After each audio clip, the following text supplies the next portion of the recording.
Well, welcome back, everybody. We're on to week 9, and this week we're going to start to talk about torts. And torts is kind of a fancy word for lawsuit, although using them interchangeably may cut torts short a little bit because it's a little bit more involved. But that's the way I want you to start to think about it. The book talks about physical and personal torts separately. We're going to combine the two, and I'll go over that a little bit in a few minutes. But let's just jump into what is a tort. So a tort occurs when someone either intentionally or negligently causes an injury to another person or his property. So when we looked at premises liability, those were indeed torts. There was negligence involved in many of those cases, at least those that were supported and the court awarded damages. But the thing about a tort is it's definitely a civil wrong. Okay, comes as a private lawsuit, not as a criminal matter. Criminal matters are prosecuted by the government, and civil matters are one person versus another person. As I said, the book delineates personal from physical torts, and I have to tell you that I can't sometimes distinguish the two because many of these cases have elements of both. And one of the cases I'll talk about that I'm briefed on myself will show you exactly what that means. But sometimes the personal side, hurting someone's reputation, it also comes from the physical side, physically hurting or battering or assaulting someone. So the line gets murky. Let's not get hung up on that. Let's just think of torts as torts over the next 2 weeks and just understand that they are when someone intentionally or negligently causes an injury, and it's a civil wrong versus a criminal wrong in our case. So because torts are civil matters, they generally get their precedent from the common law, from case law, right? A tort wouldn't necessarily be listed in a statute, although it could, and we'll talk about that in a second. It gets a little complex there. But generally speaking, torts, the damages, the wrongs that court find and award damages to someone or don't award damages are based on previous cases and how the courts have ruled on that. It's found in common law. Now, some of the terminology can be the same. This is where it gets a little confusing. An assault and battery would be a tort, but it could also be a criminal statute. Again, the definition between a criminal act and a tort is basically where it is filed. And there's a great example of that you actually might remember. But let's talk just real briefly again to make sure that everybody's on the same page when it comes to torts versus crimes. Okay, torts versus crimes. Torts brought in a civil court, they are lawsuits. Crimes go to a criminal court. Now, a big difference is that in a civil court, the burden of proof is by a preponderance of the evidence. If something is more likely true than not true, then that is the side that will prevail in a lawsuit. In a criminal matter, it's beyond a reasonable doubt. So a jury of 12, right, in a criminal case must all find that beyond a reasonable doubt, this person committed the crime. It is a very high standard of proof. In a tort, in a civil lawsuit, preponderance of the evidence just simply says 51% versus 49%. Do you think it's possible that this happened? More likely than not true, right? More likely true than not true. That's the difference in the burden of proof. It is much easier then for a plaintiff, someone who brings a complaint forward, to win in a civil courtroom than it is to convict someone in a criminal courtroom. You have to show intent in a criminal matter. It is one of the proofs that are required in a criminal matter. You have to show intent. The person intended to do this. It's not required in a tort action. In an accident matters. People sue each other for accidents all the time. If someone slips and falls on my sidewalk, I may be sued because I didn't take proper care. I was negligent. I should have been able to foresee. Remember foreseeability, and I could be sued for that. It's an accident. In a criminal matter, accidents, you don't get arrested for accidents. There has to be some intent shown. And definitely a big difference between torts and crimes is in a criminal case, you can be put in jail. In a tort, you will not be put in jail. Some torts involve criminal matters, but the civil court cannot put you in jail.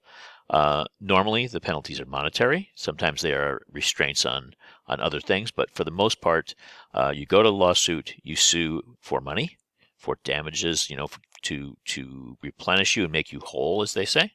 But there would be no, even if you sued somebody for an assault, which is very possible, they would not then go to jail. You would be awarded damages if you prevailed.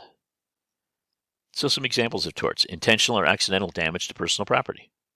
Right? I can sue somebody if you have a shopping cart in the parking lot and you don't control that shopping cart. You give it a shove just to get in your car instead of taking it back to the little cart corral, and it runs to the side of my car and puts a dent in. You have either intentionally or accidentally, depending if the wind took the cart and you didn't expect it to go, or it sat on the hill and it rolled, but you damaged my personal property. I could certainly seek remedy for that in a civil court. Negligence claims, like we talked about in premises liability, all of those are tort examples. But an assault, and just a sidebar conversation, assault doesn't necessarily mean that I touch you. Okay, threatening to touch a person, threatening a person with battery, which is actually the touching. If I rear my fist back at you in anger, I have assaulted you. If I push that fist forward and make connection with your jaw, I have battered you. So an assault, people tend to think that, get those backwards, quite frankly, that battery is a lesser version of assault, and that if you've been beat up, you've been assaulted. Well, you have been assaulted, but you've also been battered, which is the higher level of harm. And infliction of emotional distress. Fraud cases can also be torts. And certainly they can be criminal matters as well. And, because there's a number of fraud majors and minors in this course, let's just talk briefly about fraud and how that is looked at as both a criminal matter and a tort. So let's take a look at the difference between a criminal and a civil fraud case. Fraud is theft by misrepresentation of material fact. Okay?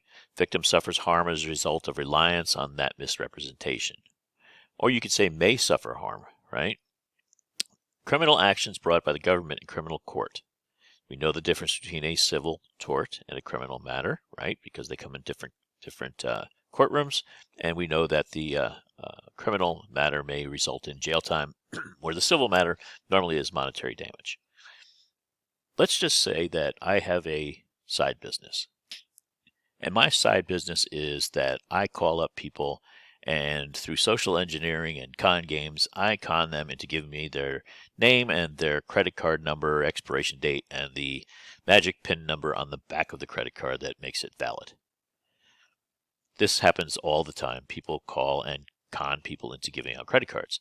But let's just say I'm not going to use that credit card number myself. I have a buyer. I have a buyer who said, if you give me 200 valid credit card numbers, right, with names and the information I need to perpetrate a fraud, I will give you $100,000. And that's about, figured about $1,000 per card, right, that you could easily defraud. There's 200,000. Everybody makes money, right? I could be brought on criminal charges for that conspiracy. However, in a civil action, it would be very hard for you to sue me because there was no actual damage. I have your credit card number. I have your name. I have all of the information I need to perpetrate a fraud. But I have not done that per se. I am going to sell that to someone else who is going to do it, right? At that point, I would easily become a conspirator in that fraud for a criminal action. But you haven't suffered any damages until I give that credit card number, sell that credit card number to my friend, and they then charge against your credit, right? So you could bring a tort, and the article that we read from the New York courts really goes both ways on this. It appears that the general consensus is that unless there is a harm, then you really don't have a tort. And this goes for negligence as well. If you think about it, if the sidewalk is icy, and I notice that and I don't slip and fall on it, I probably cannot sue you successfully for having an icy sidewalk. There has to be a harm first, an actual damage. And in fraud cases, that's generally the rule as well. There doesn't necessarily need to be actual damages for a criminal fraud to take place. You can be attempting the fraud, never really make good on it, and still be arrested for it. it's not a tort. However, in the civil actions, generally speaking, you need to have some kind of damage in that fraud case. You need to have a loss to prove, if for no other reason, for the basis of your claim as to what you want in restitution, right? If you used my credit card and you charged up $2,000 worth because you took my credit card number fraudulently, that I may sue you for that $2,000 back, and potentially some punitive damages and some pain and suffering and emotional distress, which we'll talk about in a second here. But I have to have some kind of loss to sue against, right? So in fraud, generally speaking, criminal matters, you don't need to have actual damages, but in civil matters, you absolutely do in order for it to be a tort. So as we go through our definitions, intentional infliction of emotional distress. And I listed it as just infliction of emotional distress because there have been cases where it wasn't intentional, but it was still a factor in a damage award of damages. But intentional infliction of emotional distress has to show that the defendant engaged in extreme and outrageous conduct that was done recklessly or with the intent to cause severe emotional distress, and the plaintiff experienced severe emotional distress as a result of the conduct. I would venture to say that I have never seen so many words in a sentence that really don't tell me anything. Extreme and outrageous conduct. There's an old saying that we use in background checks. When you look and you see someone who spent a year in jail for possession of 1 ounce of marijuana in Ottumwa, Iowa, whereas had they done that in New York City, the officer would have told them to spill that out on the sidewalk and don't be walking around with 1 ounce of pot. Outrageous conduct is very subjective, and very subjective to the morals of the area in which it is measured.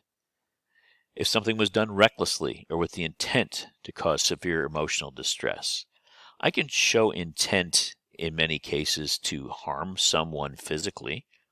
Again, we go back to punching someone in the jaw, right? I reared back, I assaulted, I threw my fist forward and I hit you in the jaw and I battered. Assault and battery, definitely intent to cause physical harm. But based on who you are, if I do that to Mike Tyson, I'm not so sure that would give him severe emotional distress. Many other things give him severe emotional distress, I'm sure, but being punched in the face is not one of them. It's what he does for a living. If I do that, however, to a 10-year-old, I'm sure it would cause severe emotional distress to be punched in the face by someone hard, especially an adult, right?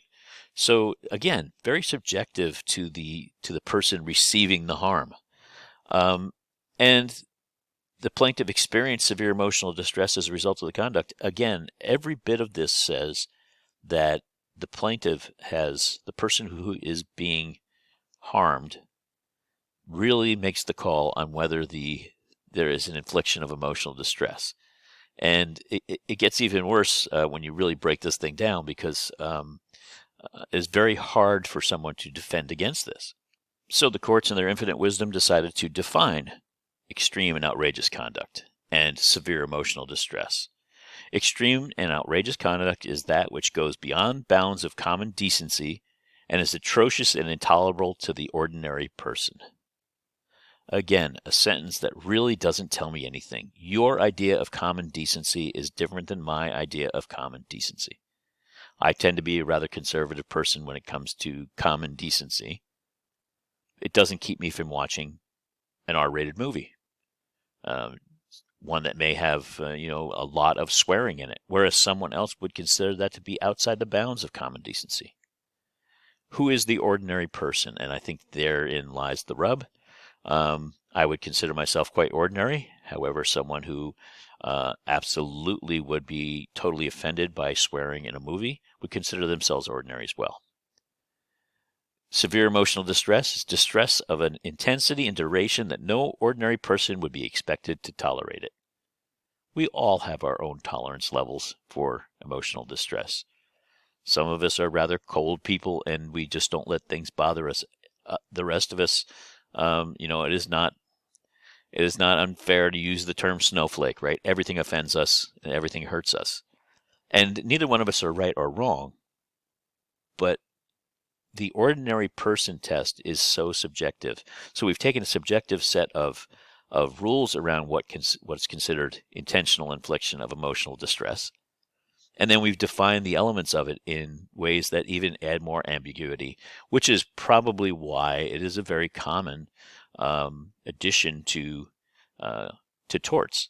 I've been injured, and it also caused me severe emotional distress, because it is very hard to disprove. So how does this and torts affect security workers specifically? Well, common intentional torts against security workers are assault, battery, false imprisonment. Almost all case law that you will find on the misconduct of security workers alleges assault, battery, or false imprisonment. And it stands to reason. Assault and battery are almost always related to you restraining somebody, right? Or you're removing somebody. You have to remember security workers normally include bouncers when they're doing statistics. So, you're a bouncer in a bar and somebody gets drunk and they need to be thrown out. You physically put your hands on them normally to remove them if they don't want to go quietly. And there you have an assault and a battery. Now, whether or not that assault and battery is actually that, and whether it is worthy of a tort, and whether a court would say, you inflicted the harm on yourself by your conduct, it's a whole other story. But generally speaking, assault and battery are related to security work in regard to torts. False imprisonment is another, and it's almost always related to detaining shoplifters. And we'll see that in the cases we read and we brief on. But we restrain people as a matter of course for shoplifting, and it can be a very dangerous thing to do. And I still have not found a really great reference to say this is how you should do it. Everyone has an opinion, and it forms based on case law, which is constantly changing. The difference between false arrest and false imprisonment, just to make sure everybody is clear, false arrest is made under the color of law. So I will arrest you. I can arrest you as a citizen in most jurisdictions. Citizens have arrest powers, limited. But I can say you are under arrest. But that is a legal term, right? I have changed the status of our conversation. A police officer places you under arrest. Your free movement can now be contained while we investigate the potential charging of pressing of charges, if you will, by a prosecutor. A false imprisonment is simple detention. Constraint of movement is false imprisonment. Essentially, if I say, stop right there, I want to talk to you, and I get in your way, and you try to go around me and I get in your way again, that is, at the very fringe of false imprisonment. I have not said you're under arrest. If I were a police officer and I didn't arrest you and physically place you under arrest, I could be charged with false imprisonment in a tort if I held you too long, if I told you couldn't go, but you're not under arrest, but you can't go anywhere. You have some reasonable time limits, basically, and we know that from shoplifting cases where you have some reasonable amount of time to discern what had happened, whether the person that you have in detention was involved in any way. But just make sure you know the difference between a false arrest and a false imprisonment. Security workers normally don't have arrest powers. There are a few exceptions in some states, but generally don't have any more than the average citizen. So false imprisonment is something that security workers generally would see in a tort because of the number of people who are involved in retail theft as security workers. Now we're going to have an entire unit on security workers and their legal authority, but I think just touch on that here is a good idea since I brought it up. With security workers and their liability in a tort, the big questions that are asked are they acting in the scope of their employment? So, we will read, and some of you in other classes have read, of a security worker who raped a coworker. There is nothing in that person's scope of work that includes sexual assault and battery. Therefore, they're not operating in their scope of their employment, and the security company then would not have any liability. There'd be no vicarious liability pushed back to the employer in that case. Are the worker's actions reasonable and necessary to complete a reasonable and necessary task? So with the case of shoplifting, is that detention reasonable and necessary? And is it reasonable and necessary for an employer, a retail employer, to want to deter and to investigate and to stop theft? I would say yes and yes. But if that person were to say, okay, I'm going to hold you here for 8 hours I know you stole it. I'm just going to try to break you with my own version of interrogation. Obviously not reasonable and necessary to complete the reasonable and necessary task of understanding that a crime was indeed committed and you need to turn it over to the police. The relationship between the security worker and the venue or the organization where the act took place. There was a case that you will read about where bouncers were hired for a nightclub through a third party, and that third party was, in relation to the next question, responsible for the training and the professionalism of that force, and therefore the owner of the venue had pushed the liability off onto that third party. And in a tort, the venue, the owner of the property, was not responsible for the acts of that third-party security company. Now, that is one lesson that you will learn in security management is co-employment. And when you try to train and or direct the actions of contracted security organizations that you hire to provide a service to you, you then put yourself right in the harm's way of co-employment and thus become the subject of the tort, become a defendant because you have influenced that training and that the actions of that third party. So just real quick, we're going to have a full unit on this, and most people find it pretty interesting, actually, because there are some really great cases out there on the authority of security workers. But a lot of it has to do with the relationship between the security worker and the place that it took place, whether they're acting in the scope of their employment, which is the big one, and whether what they're doing is reasonable and necessary. Again, a bit of a weasel word, as we call them, right? That doesn't really tell you much. Reasonable and necessary to you is different than reasonable and necessary to me. But I think in general, we understand that reasonable and necessary, we can probably come to an agreement on whether something was reasonable and necessary after a discussion. So as we go through the cases this week, and I've got, I think, 3, maybe 4 cases to quickly go over with you, they're considered torts of a physical nature. But again, the whole idea of personal versus physical, the first case I'm going to talk about, the person sued because a security person in a shoplifting case put their hands on them, but they also alleged that it was racially motivated. So the first one would be physical. The second one I would say would be personal. So let's not get hung up on that. The book separates them. We separated them into 2 units because that's the way the book is separated. I thought it was just an easy way to break up 2 weeks, quite frankly, and use those terms. Don't get hung up on physical versus personal because oftentimes there is a gray area in the middle. And almost any time that there is a physical tort, there is some claim of personal injury.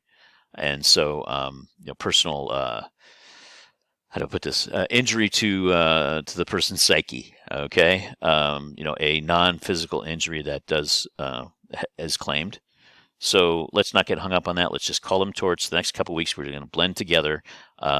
But this week's cases come from the section in the book on torts of a physical nature, and the cases that I will also describe are definitely of a physical nature primarily. So, but don't get hung up on it. Nobody's going to ask you on a quiz or a test whether this is a physical or a personal tort, because I oftentimes cannot distinguish them myself.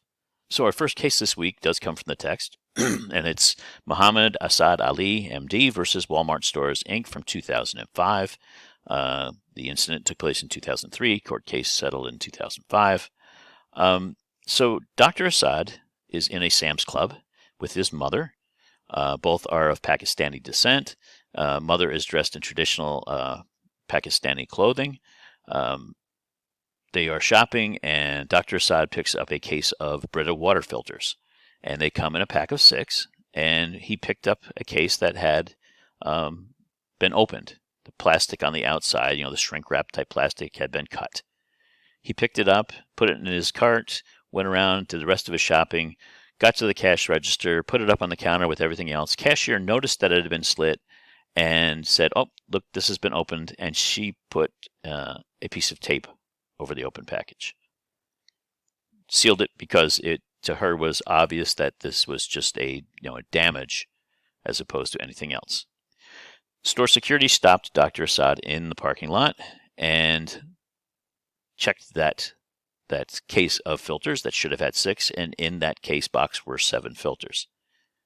They alleged that Dr. Asad had put that 7th filter in there and that he was trying to steal one.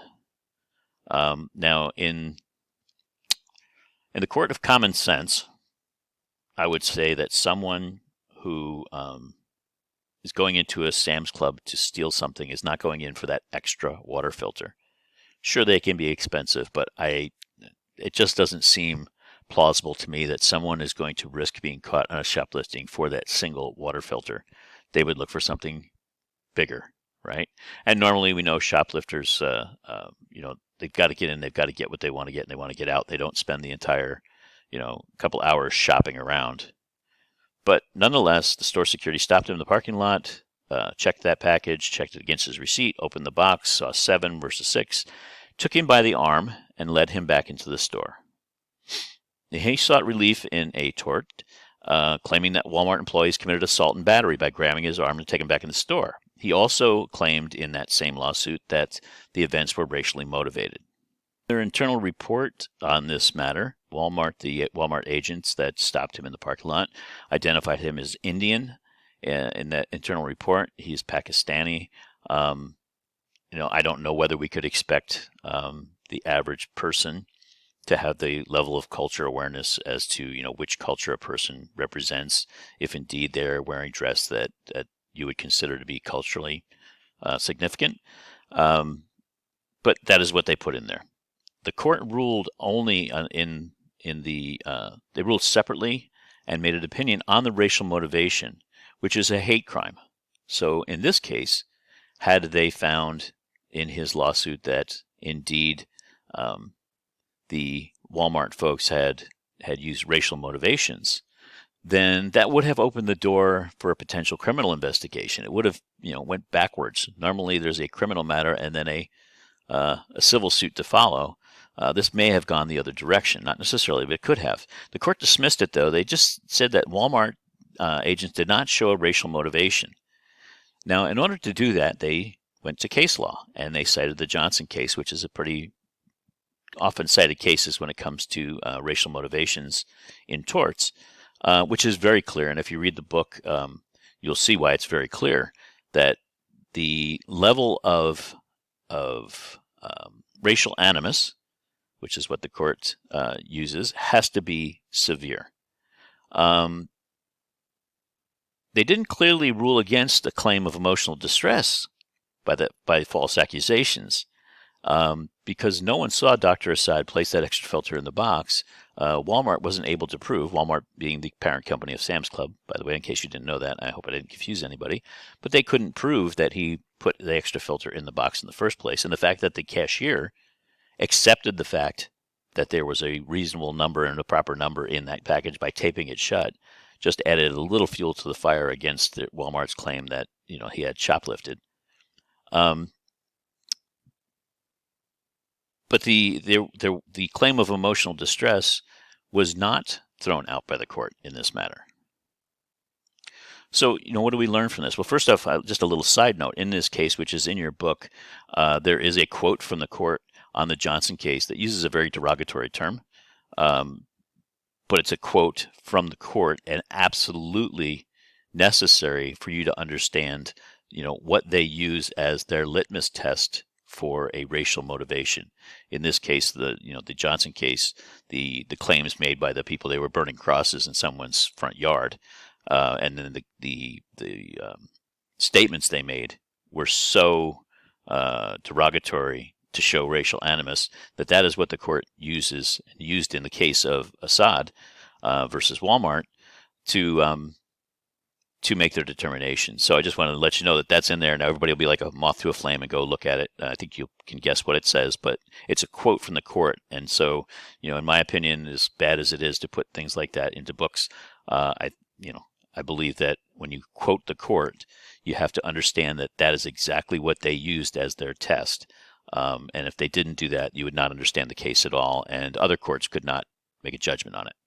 Now, Walmart did settle with Dr. Assad because they had no proof of a theft.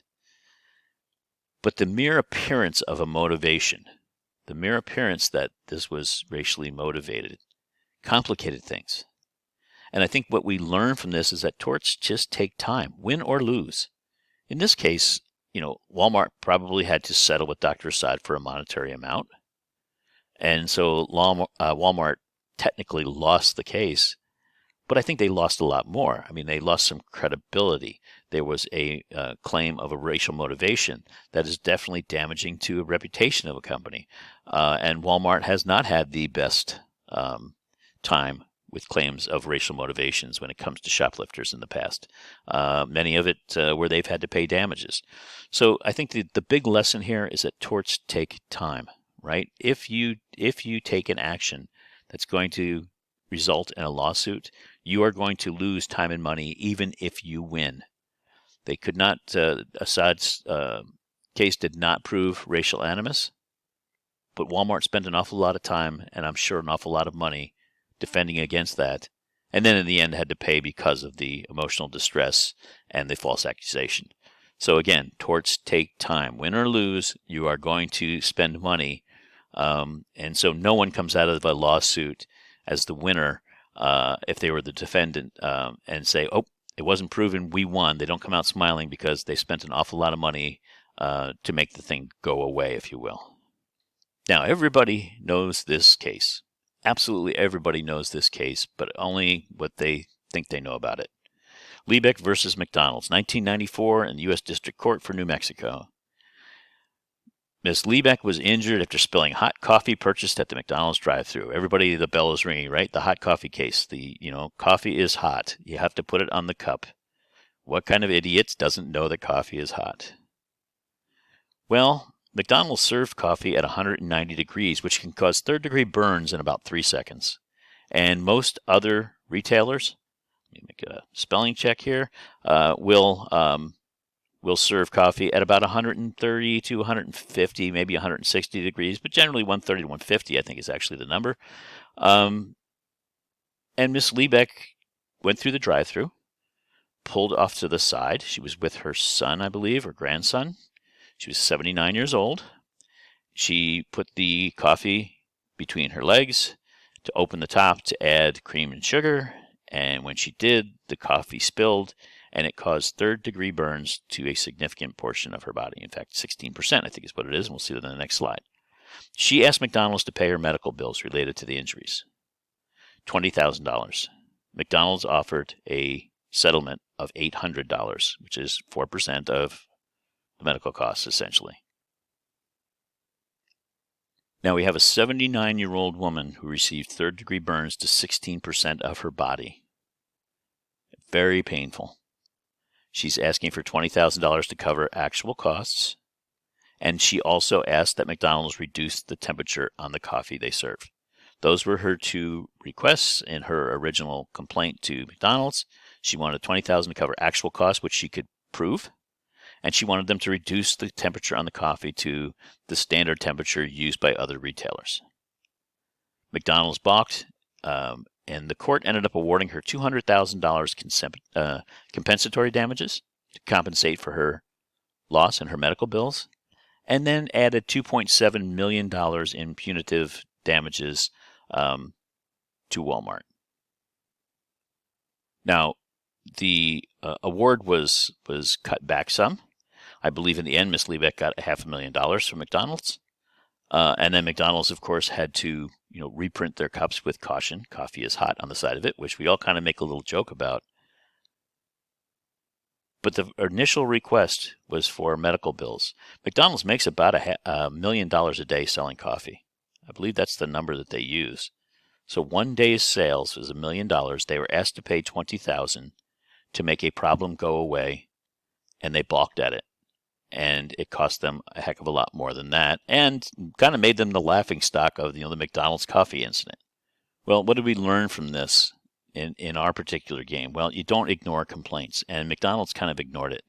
The $800 settlement number most likely came from a franchisee, the manager of the restaurant. Here, we'll give you this, go away. In that case, they ignored the complaint, and they ignored the potential for future complaints. Right? If this happened to one person, is this absolutely an isolated incident? I would venture to say someone gets burned minorly by McDonald's coffee just about every day. But 2 or 3 of these could have been disastrous for McDonald's. And again, $1 million a day in sales. They didn't report this potential tort to their legal representative. They tried to handle it themselves with small, offerings to Ms. Liebeck. Again, a very sympathetic plaintiff, 79-year-old woman, burns on 16% of her body from your product. I'm not so sure that's one of the things that you can ever fix, right? It won't ever really go away. And had McDonald's just addressed the problem, reduced the temperature, paid the $20,000, they would have had no further issues. The issue wouldn't have never reached the fever pitch it did in public opinion. But they decided not to fix a wrongdoing. If something is wrong, fix it. Addressing a problem is not necessarily an admission of wrongdoing. Had McDonald's reduced the temperature on the coffee and given her $20,000, another person came forward and said, well, last week the same thing happened to me. Now you owe me. It's not necessarily, well, you're wrong because you fixed the problem, so you were aware of it. You're aware of it when you're notified of it. Ms. Liebeck made them aware of the problem if they weren't already aware of it. So if there's a problem that someone makes a complaint about, you should investigate it thoroughly, even while the legal machinations between the parties, your lawyers and that person's lawyers, you need to examine the problem and fix the problem. If it's a slip and fall, you don't leave the sidewalk icy, because if you all of a sudden start salting it, somebody's going to think you must have known it needed salt before and therefore you're guilty. You fixed the problem. That's the other takeaway. So we know, don't ignore complaints, fix problems, and torts, again, will cost you money and time. So our next two cases, and the last two cases I think we'll talk about this week, involve intentional versus negligence torts. And so negligence we talked about a lot in premises liability. Remember, there needed to be an injury. You had a duty of care. There was foreseeability. There was indeed negligence. And there was approximate cause. There was a connection between the injury and the negligence, right? Remember all those things from week 3? Well, in intentional torts, it's when a person intentionally acts in a certain way that leads to another person's injury. So a slip and fall, there's an injury perhaps. I had a duty of care as the owner of the property. If indeed the sidewalk had been icy for the last 2 weeks and I never made any effort to clean it up, there was foreseeability and negligence, and there was approximate cause if the person slipped on that sidewalk and hurt themselves and the sidewalk was the cause, then I'm negligent. But I did not intentionally, unless I went and shoved the person down on the ice, cause their injury. So negligence is basically when you go through those 5 steps, right? Injury, duty, care, foreseeability, negligence, approximate cause. Intentional is just that. You intentionally take an act that leads to another person's injury. And that is much harder to prove, and we're going to see in these next two cases that are somewhat connected, although they happen in different states about 10 years apart, how the courts are changing their opinion on what is intentional versus what is just simply negligence. So, Mr. Noonan versus Spring Creek Forest Products. Mr. Noonan worked in a Montana sawmill, and there was a planer machine in the sawmill. Planer machine, makes wood essentially smooth and smaller than it was. It's the thing that you put the rough cut lumber into, and it makes it into those nice square boards you use for building. And it had been the subject of at least a month-long complaint because there was a missing safety guard on the machine. And people at the factory had complained. Noonan went to use the planer, and his hand got caught in, and he received a very gruesome injury from this. I do believe he lost a thumb and several fingers, and a good portion of flesh from his wrist to his elbow on his left hand, if I'm not mistaken. He sued the sawmill under a true intentional tort. He said that because he had told, he and others had told the sawmill that this safety guard was missing, and they did nothing about it, they intentionally caused the harm to him, the injury to him. The court found differently under the rules of exclusivity. And the rules of exclusivity in Montana and in many other states at the time, 1985, said that the exclusive remedy for being hurt on the job is workers' compensation. Unless you can show clear intentional, much like the punching in the face, right? The very clear intent to harm you, you have one recourse when you are hurt on the job. You may collect workers' compensation insurance, which if anybody's ever done that, it's about the same level as unemployment insurance. You basically take a loss on what your normal pay is, and you sit home and wait to heal if you can get back to work. Or if not, then you normally transition to a Social Security program. But the rules of exclusivity say your exclusive remedy, in this case, was workers' compensation, not a lawsuit, not an intentional tort. So poor Mr. Noonan is sitting at home in Montana with half his left arm gone, and he's collecting a limited amount of pay because he can't go back and work in the sawmill. Fast forward 10 years later, we have Berkley versus Boeing in Washington State, 1995. The previous case was 85. In this case, the Washington courts established an exception to the rule of exclusivity. So at a Boeing plant in Washington State, 14 workers were exposed to harmful chemicals. Boeing said that the level of chemicals were below acceptable, or were below the acceptable levels, so that workers should not have been harmed. But workers were still getting rashes, headaches, dizziness, and nausea. The general consensus is that even though there may have been some record in Boeing's own internal records that the chemicals were safe, workers were still getting these symptoms. Boeing, in their infinite wisdom, removed the labels from the containers of those chemicals and denied access to material safety data sheets. Every chemical that you use in industry, if you are working with a chemical somewhere, you ask to see the MSDS, and it will tell you, how dangerous that chemical is, what the harms may be, whether it's breathing it in, whether it's flammable, whether it's explosive, and what remedies are known. There's a database that I believe is at the University of Vermont or New Hampshire, one of the two. Safety majors jump in and tell me where it is. But one of those major universities in the East, in New England, is the holder of MSDSs for the U.S., and they will tell you whether something is dangerous. And then it also tells you how you must label containers with those chemicals.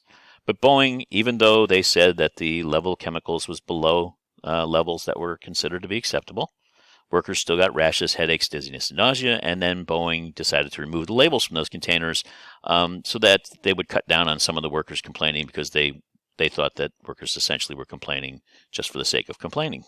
Now, when we go back in history of the Washington courts, only one time did the Washington courts side against the company on intentional torts.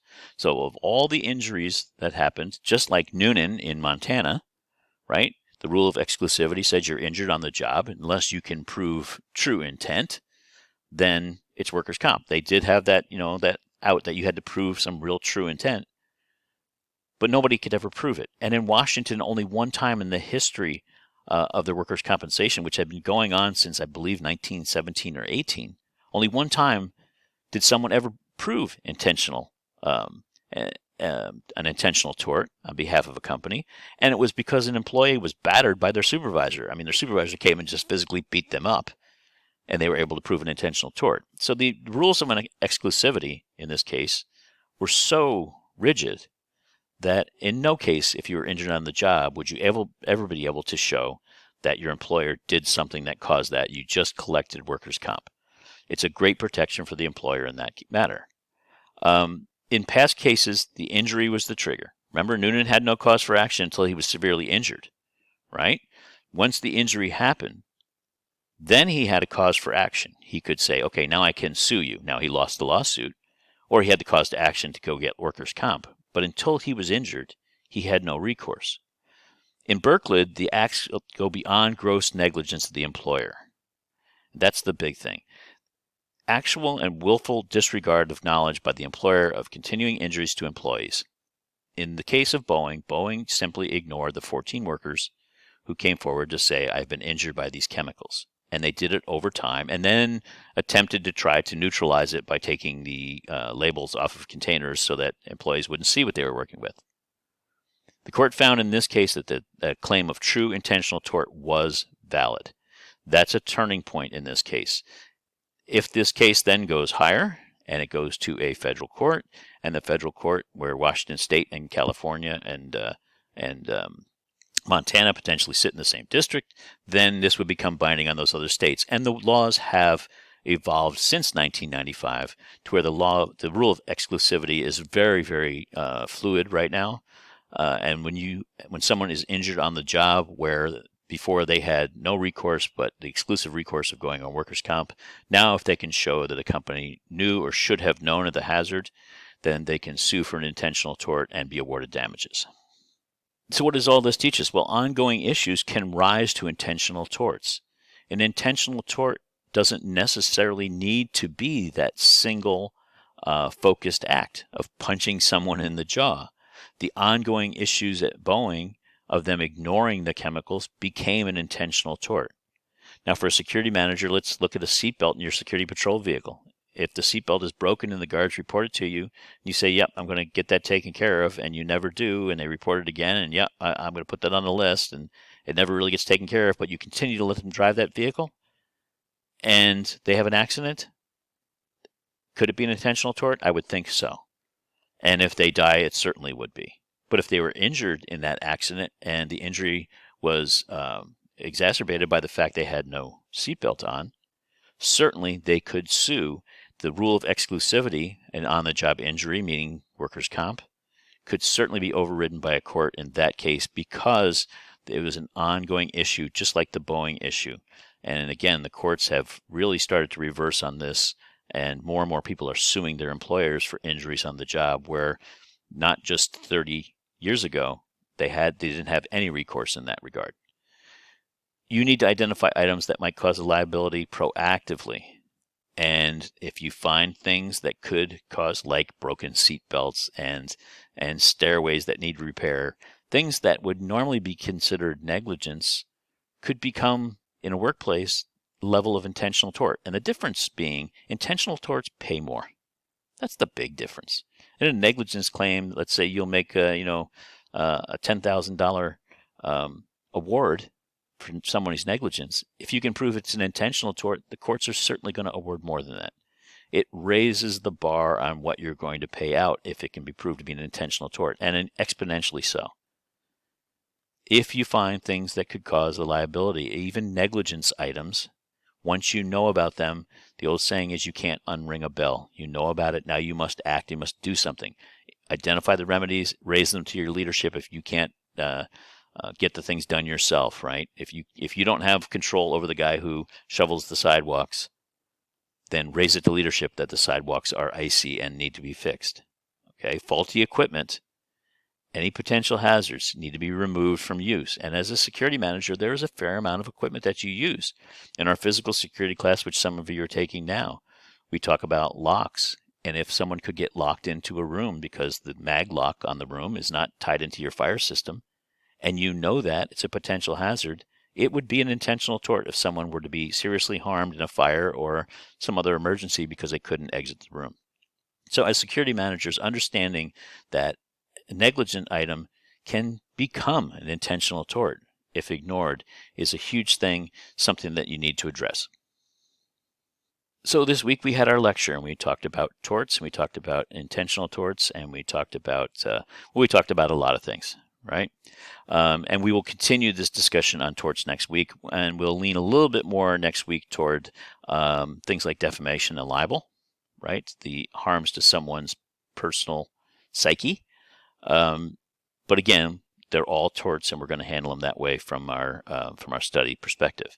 You viewed the lecture. Thank you very much. There is very limited amount of reading, with the exception of the cases that you're going to read. So, just one short article to read. However, you'll be reading cases. So there'll be some reading from both the text and from one additional article that I put in there, and it's a pretty short one. You have legal briefs to write. We're going to use the same IRAC method, and they're due on Thursday. And then you have responses in which you comment on briefs of others on cases other than the one that you briefed on, and that's due on Sunday. So, as a reminder, you're responsible for reading one student brief from each case at a minimum, right? You can read the cases yourself. They're in the book, the ones that have been assigned, and you can just read those yourself.